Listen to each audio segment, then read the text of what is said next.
BTC অঞ্চলৰ বিশেষকৈ সংখ্যালঘু তথা ভূমিহীন ভূমিপট্টাহীন মানুহক যে উচ্ছেদ কৰিবলৈ চৰকাৰে যি ষড়যন্ত্ৰ আৰম্ভ কৰিছে, এই ষড়যন্ত্ৰৰ বিৰুদ্ধে কেনেকৈ জংগী আন্দোলন বা সংগঠিত কৰিব পাৰি তাৰ কাৰণে আমি ৰাইজক সজাগ সচেতন কৰিছো।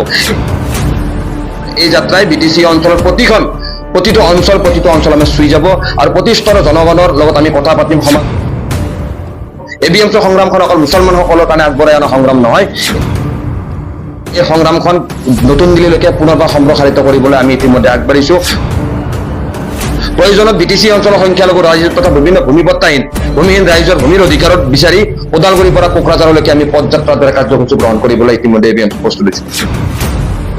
লগ্নৰে পৰা বিটিচি অঞ্চলৰ সংখ্যালঘু ৰাইজৰ ন্যায় নিৰাপত্তাৰ অধিকাৰৰ সংগ্ৰামখন এক নিৰ্দিষ্ট সংগ্ৰামী সত্তাত বিশ্বাস ৰাখি বলিষ্ঠভাৱে আগবঢ়াই লৈ আনিছে আৰু যোৱা 2 আৰু 3 ছেপ্টেম্বৰ তাৰিখে কোকৰাঝাৰৰ চালাকাঠিত অনুষ্ঠিত এবিএমচিৰ 8ম দ্বিবাৰ্ষিক কেন্দ্ৰীয় অধিৱেশনৰ জৰিয়তে গঠন হোৱা কেন্দ্ৰীয় সমিতিখনে শপত গ্ৰহণৰ পিছতে বিটিচি অঞ্চলৰ এবিএমচিৰ প্ৰতিখন আঞ্চলিক কমিটি প্ৰতিখন সংখ্যালঘু অধ্যুষিত গাঁৱলৈকে গৈ প্ৰতিটো অঞ্চললৈকে গৈ সেই অঞ্চলৰ ৰাইজ, সেই অঞ্চলৰ এবিএমচি কৰ্মী, প্ৰাক্তন এবিএমচি বিষয়ববীয়া সকলৰ সৈতে মত বিনিময় কৰি আগন্তুক দিনত এবিএমচিক কেনেকৈ আগবঢ়াই লৈ যাব পাৰি সেই বিষয়ে এক কাৰ্যসূচী গ্ৰহণ কৰিছে। তদুপৰি এই কাৰ্যসূচীৰ জৰিয়তে আমি যিহেতু বৰ্তমান সময়ত বিটিচি অঞ্চলৰ বিশেষকৈ সংখ্যালঘু তথা ভূমিহীন ভূমিপট্টাহীন মানুহক যে উচ্ছেদ কৰিবলৈ চৰকাৰে যি ষড়যন্ত্ৰ আৰম্ভ কৰিছে, এই ষড়যন্ত্ৰৰ বিৰুদ্ধে কেনেকৈ জংগী আন্দোলন বা সংগঠিত কৰিব পাৰি তাৰ কাৰণে আমি ৰাইজক সজাগ সচেতন কৰিছো।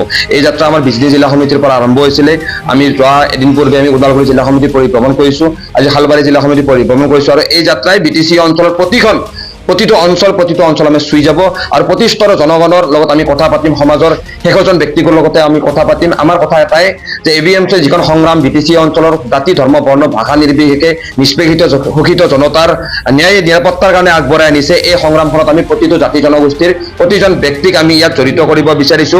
এবিএমচি সংগ্ৰামখন অকল মুছলমানসকলৰ কাৰণে আগবঢ়াই অনা সংগ্ৰাম নহয়, এবিএমচি বিটিচি অঞ্চলৰ সৰ্বস্তৰৰ জনগণৰ বিভিন্ন দিশত হৈ থকা অন্যায় অত্যাচাৰৰ বিৰুদ্ধে মাত মাতি আহিছে। আমাৰ এই ভূমি অধিকাৰৰ যিখন আন্দোলন, এই আন্দোলনখনত বিভিন্ন জাতি জনগোষ্ঠীৰ অধিকাৰৰ হকে আমি মাত মাতি আহিছো আৰু এবিএমচি অনাগত দিনত এই জনগণৰ মাজত যি আলোচনাৰ জৰিয়তে যিখন সংগ্ৰাম আমি তৈয়াৰ কৰিছো, এই সংগ্ৰামখন নতুন দিল্লীলৈকে পুনৰবাৰ সম্প্ৰসাৰিত কৰিবলৈ আমি ইতিমধ্যে আগবাঢ়িছো। প্ৰয়োজনত বিটিচি অঞ্চলৰ সংখ্যালঘু ৰাইজ তথা বিভিন্ন ভূমিহীন ৰাইজৰ ভূমিৰ অধিকাৰত বিচাৰি ওদালগুৰিৰ পৰা কোকৰাঝাৰলৈকে আমি পদযাত্ৰাৰ দৰে কাৰ্যসূচী গ্ৰহণ কৰিবলৈ ইতিমধ্যে এবিএমচি প্ৰস্তুত হৈছে। ৰাজনীতিৰ পৰা সমাজনীতিলৈ, অৰ্থনীতিৰ পৰা ৰাজনীতিলৈ, শিক্ষাৰ পৰা সাহিত্যলৈ, ক্ৰীড়া জগতৰ পৰা সাংস্কৃতিক জগতলৈ,